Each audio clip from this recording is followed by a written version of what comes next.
जीवन में भय किसने नहीं देखा। मृत्यु का भय, अपनों के चले जाने का भय, असफलता का भय, हिंसा का भय।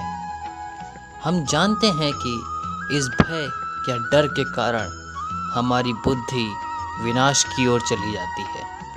हम उचित निर्णय नहीं कर पाते और अंत में जिस बात का डर होता है हम स्वयं उसे सच कर देते हैं। हम जीवन भर भय या डर से लड़ते रहते हैं, किंतु भय से छूटने का कोई उपाय नहीं मिलता।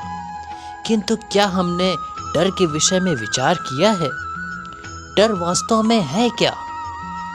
जिस बात का हमें डर होता है, क्या वास्तव में वही डर का कारण होता है, या डर हमारे मन का भाव मात्र है जिसका वास्तविकता से कोई संबंध नहीं?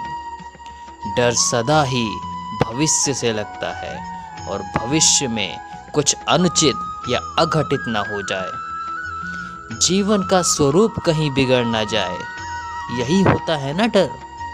और भविष्य तो सदा ही अनजान रहता है, इसलिए हम कभी वास्तव में डर से छूट ही नहीं पाते, कभी निर्भय हो ही नहीं पाते।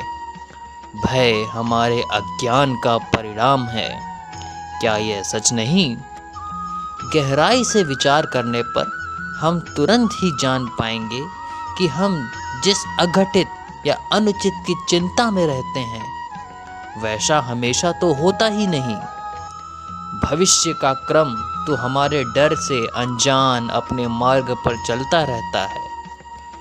भय के कारण भविष्य नहीं बदलता, केवल हमारा मन रोग से भर जाता है।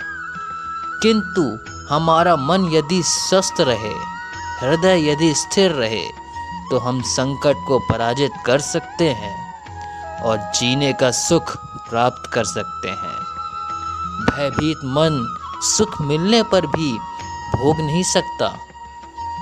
जिस क्षण हमें ज्ञान हो जाता है कि भविष्य पर हमारा अंकुश नहीं किंतु अपने मन पर अवश्य अंकुश है, उसी क्षण हम भय को पराजित करके निर्भय बन सकते हैं।